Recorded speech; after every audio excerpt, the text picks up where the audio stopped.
En la psiquiatría moderna, los fármacos psicotrópicos se han convertido en las armas de elección. ¿Pero son tan seguras como se nos ha llevado a creer?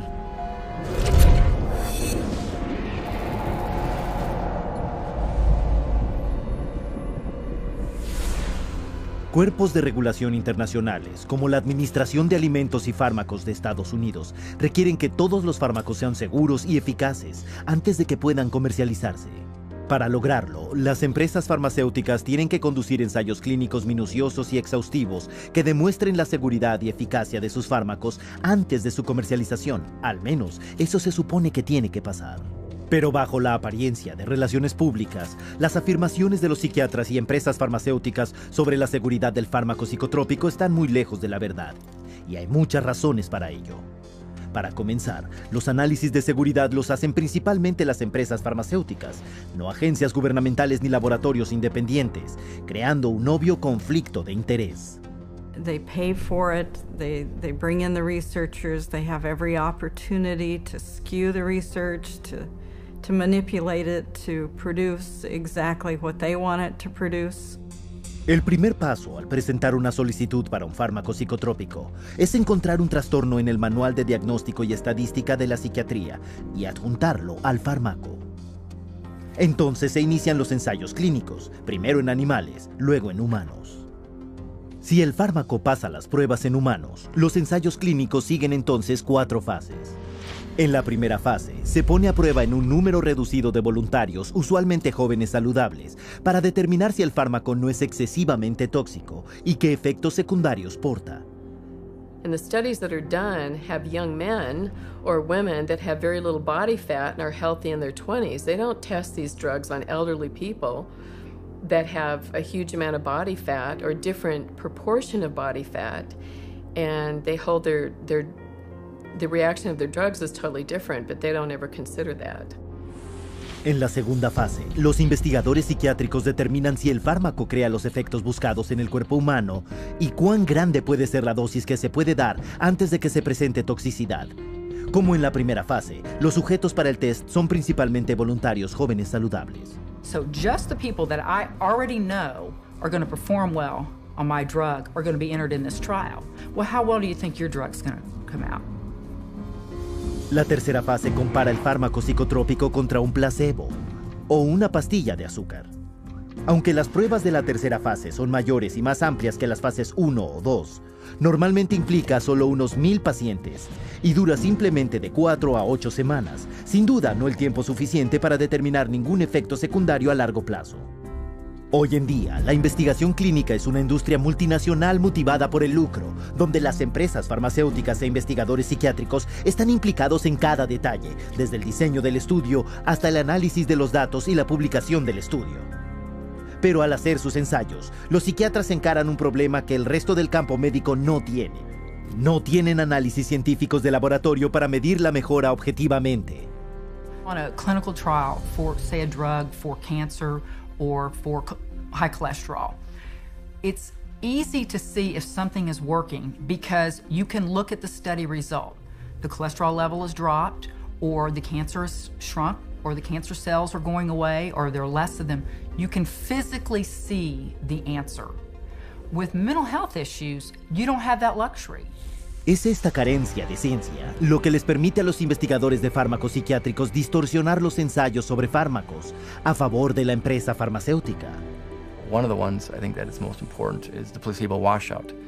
And what that is basically that they give people placebo pill, the sugar pill, and then anybody who says that they feel better, they get rid of them. And so in which case, they already skew the sample of people being included into the study. That's going to stack the cards against the placebo, and it's going to show an artificial greater effect for the drug. The data shows that the people that got placebo did better. And you know what the researchers said? Oh, that's the placebo effect. Well, we want to get those people out of the study. Otro truco del oficio involucra darles a los sujetos antes del ensayo los fármacos que se ponen a prueba y después ponerlos en retirada. Luego, después de empezar el ensayo, se les da otra vez el fármaco que se está poniendo a prueba. Y o bien salen de la retirada y dan mejores resultados, o si siguen con el placebo, seguirán sintiéndose peor. El psiquiatra Richard Borison, por ejemplo, les quitó el Haldol a esquizofrénicos para generar una psicosis activa. Luego les volvió a dar Haldol durante el ensayo.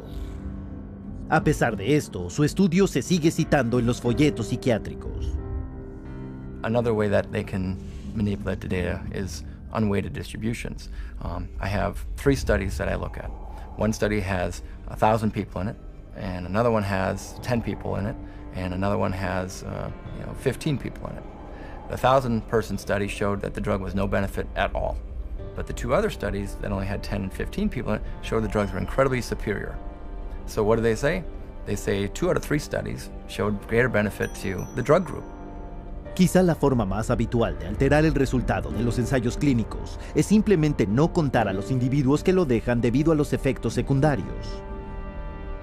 De hecho, en ensayos clínicos para el antipsicótico Zyprexa, 2/3 de los 2.500 participantes tenían tantos efectos secundarios que lo dejaron.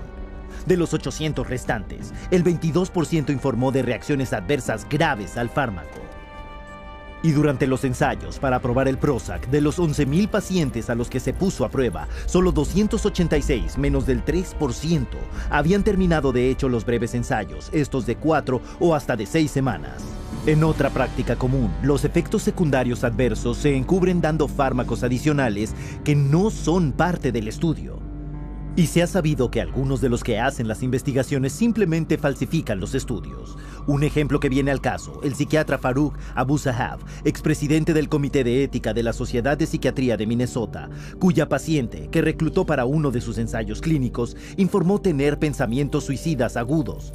En sus documentos de investigación, él, sin embargo, no anotó ningún efecto adverso. 2 días después, ella saltó de un puente de Minneapolis para morir.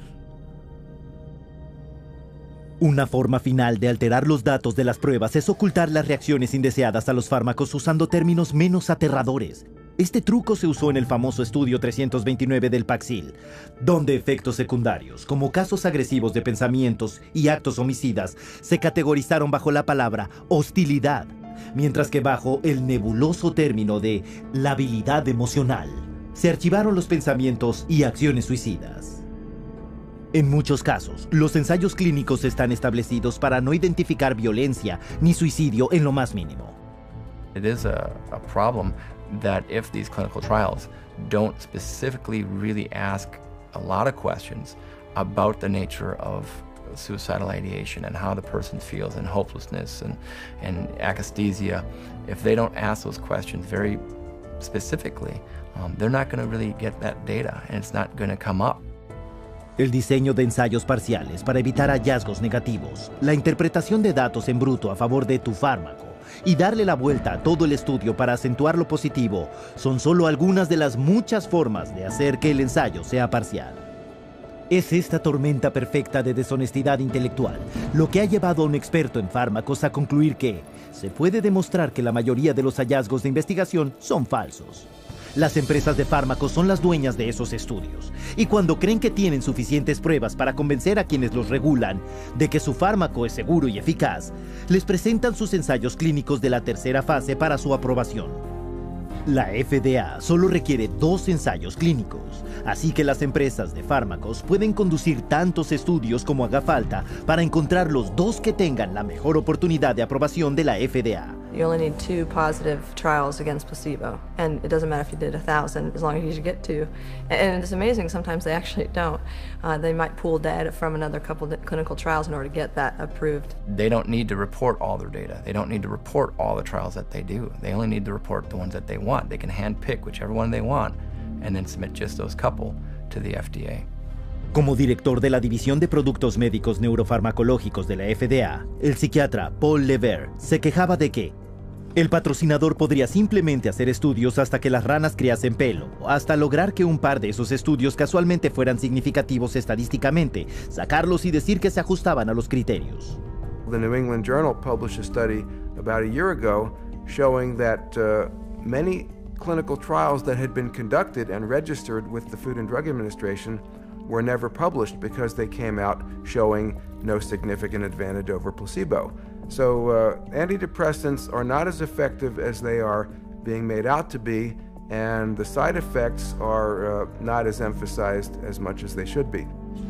Este punto lo hizo obvio en el 2008 el psicólogo Irving Kirsch y sus colegas, quienes obtuvieron cada ensayo clínico que se presentara alguna vez, publicado o no, de la FDA de Estados Unidos de 4 antidepresivos de la nueva generación.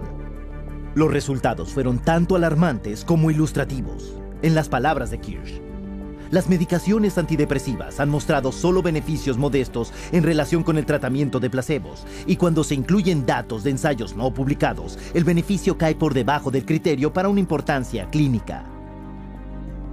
Además de esto, se han descubierto cantidades de efectos secundarios asociados con cada uno de estos antidepresivos, incluyendo homicidio, suicidio y asesinato en masa. People really don't realize that from the beginning there's been a question of how marginally efficacious these drugs really are apart from placebo. And yet we have horrific side effects. Combine the two, and where's your risk to benefit ratio? It's down the toilet. Pero los psiquiatras desestimaron el estudio de Kirsch, porque los fármacos psicotrópicos son un negocio redondo y los ensayos clínicos son una gran parte de ese negocio. Tomemos por ejemplo a Martin Keller, expresidente del Departamento de Psiquiatría de la Universidad Brown, autor principal del estudio así llamado Paxil 329. Este ensayo clínico, que puso a prueba cientos de niños con el antidepresivo Paxil, encontró que el fármaco era, en forma general, bien tolerado y eficaz, lo que en términos científicos es un elogio efusivo. Y la lista de coautores del estudio tiene 22 de los más destacados líderes de opinión clave en la psiquiatría. I mean, that was a lot of people, but they were the who's who of psychiatry, and this was going to be a publication that I think, took them, into the end zone on getting their approval for kids. Con la aprobación de la FDA, Paxil se convirtió en un éxito de ventas en el mercado infantil y adolescente, con ventas de $55 millones en el 2002. No fue hasta que la oficina del fiscal general del estado de Nueva York presentó una demanda en el 2004 que la verdad salió a la luz. Los datos en bruto mostraban que Paxil no solo no era más eficaz que el placebo, sino que los pacientes jóvenes tomando Paxil tenían 6 veces más tendencia a los pensamientos suicidas.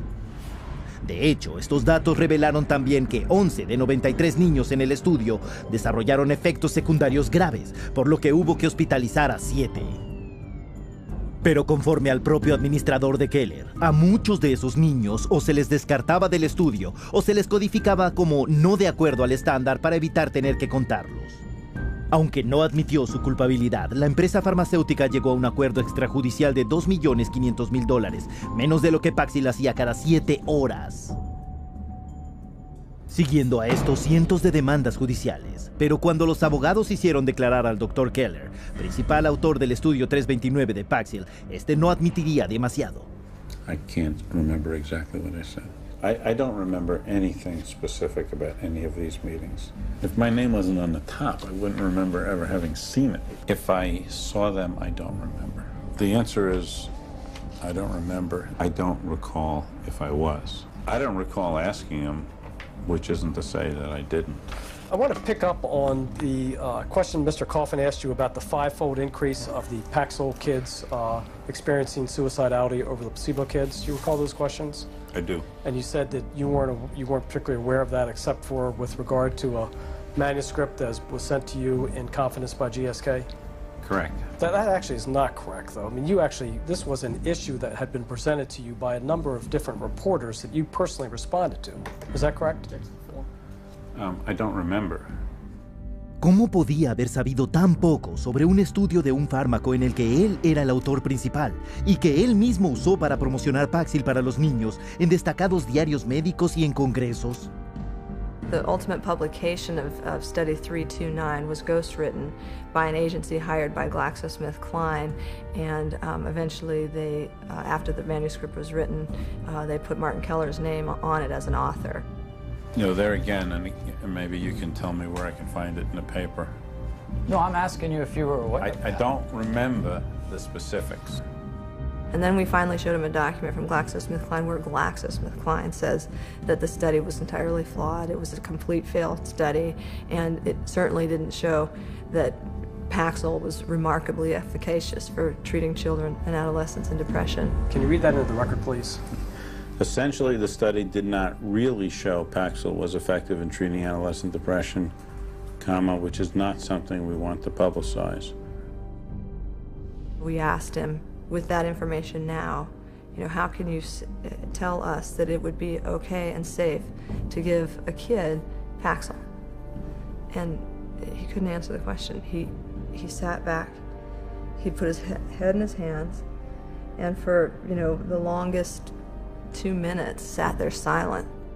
Durante los 2 últimos años de su estudio del Paxil, Keller se embolsó personalmente $1 millón en dinero de la empresa farmacéutica, nada de lo que revelara en la investigación que publicara. When people look at the field of psychiatry and they hear all these reports in the New York Times and Boston Globe, and they see this psychiatrist or this psychologist, took money and didn't disclose it, and they wonder, well, is this causing a biases, in the field? I think that's a legitimate concern of the public because of the fact that it is true. Con este nivel de corrupción dominando el campo de las pruebas de fármacos psicotrópicos, nos queda la pregunta: ¿dónde están esos a quienes se les confía nuestra protección?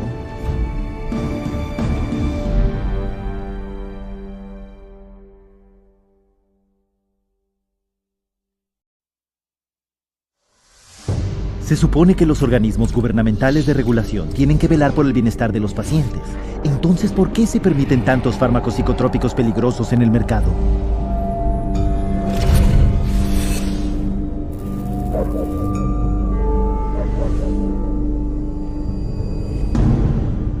En algún punto se consideró que la Administración de Alimentos y Fármacos de Estados Unidos era el estándar de oro en la seguridad farmacéutica, pero ya no cuando se trata de los fármacos psicotrópicos, pues el psiquiatra y las empresas farmacéuticas se han apoderado del proceso de aprobación. Desde hace mucho, los consultivos de fármacos de la FDA que recomiendan la aprobación de fármacos psicotrópicos han estado bajo el dominio de psiquiatras con vínculos financieros con las empresas farmacéuticas.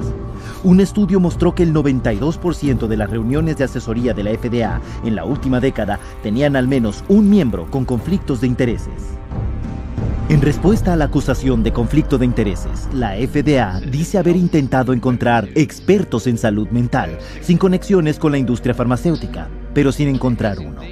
Para resolver esto, emiten renuncias de derechos que permiten que un psiquiatra forme parte del panel asesor sobre el fármaco, a pesar de tener un conflicto de intereses de hasta $50,000 al año con tales empresas.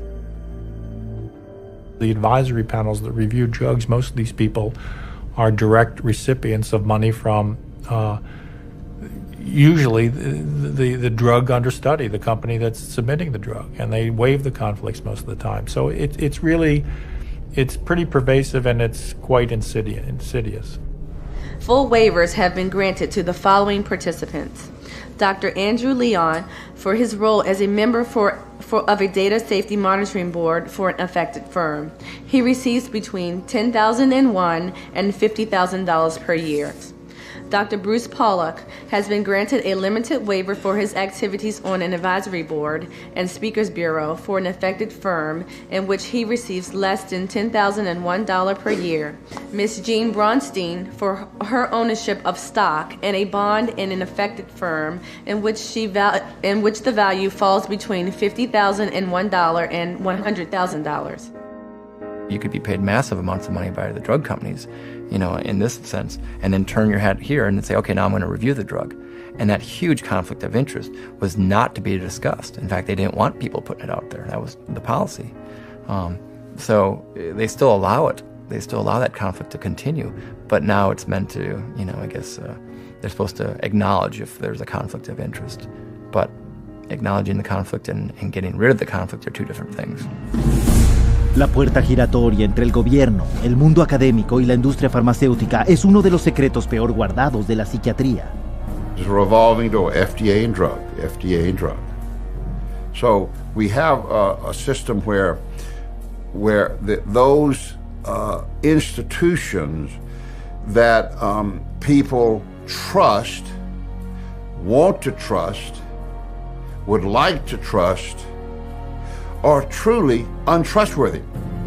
Por ejemplo, Daniel Troy. que fue miembro de un grupo de presión de una empresa farmacéutica, más tarde se le contrató como asesor general para la FDA, donde presentó informes legales a favor de empresas farmacéuticas y contra las víctimas de los fármacos. He was the drug lobbyist lawyer, and then he became the general counsel of the FDA. I mean, they talk about having the wolf watch the chickens. Después de dejar la FDA, Daniel Troy volvió a la industria farmacéutica, donde ahora es vicepresidente superior y asesor general para el gigante farmacéutico GlaxoSmithKline.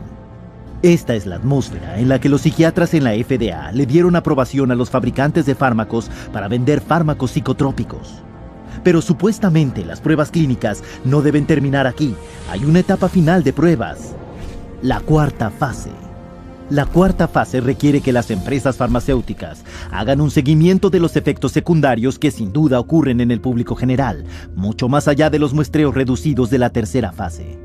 La cantidad de efectos secundarios que surgirán ahora ha motivado a un grupo de defensa a alertar al público que la mayoría de los problemas de seguridad del fármaco no serán evidentes hasta que el fármaco haya estado en el mercado por lo menos 7 años. The meds are not tested long term before they get approval from the FDA. The studies tend to be a matter of weeks or a few months, but nothing looking at over the years.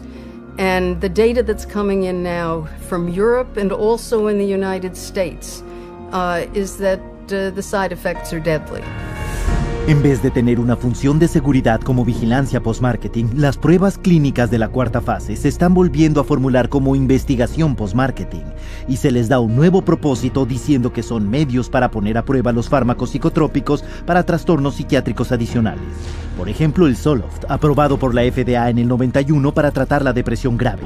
Desde entonces también se ha aprobado para tratar el trastorno obsesivo-compulsivo, el de estrés postraumático, el disfórico premenstrual, el trastorno de pánico y el trastorno de ansiedad social. En el 2005, el último año antes de que perdiera su patente, Zoloft tuvo beneficios brutos de $3.300 millones. Y como otros fármacos psicotrópicos, la mayor parte de esa suma es lucro puro. Por ejemplo, la fabricación de 100 pastillas de Xanax cuesta solo 2 centavos y medio, pero se comercializan en $136.79, un beneficio de más de 500,000%.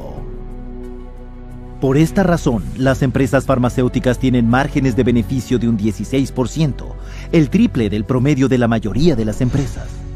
En el 2006, se pagó a directores generales de las 10 compañías farmacéuticas más importantes un promedio de $18 millones al año, casi 400 veces el ingreso de la familia estadounidense promedio. A los inversionistas también les agradan las empresas farmacéuticas que producen fármacos psicotrópicos, puesto que los psiquiatras nunca las recetan para curar los problemas mentales, sino para manejarlos, a menudo a lo largo de toda una vida. Y los clientes de por vida tienen un fuerte impacto en el saldo final. Como el famoso comentario de un analista de la bolsa: el primer desastre es que mates a la gente, el segundo que la cures. Las acciones de las empresas farmacéuticas han sido una de las ganadoras más constantes de Wall Street y ampliamente consideradas una de las inversiones más rentables que uno podría realizar.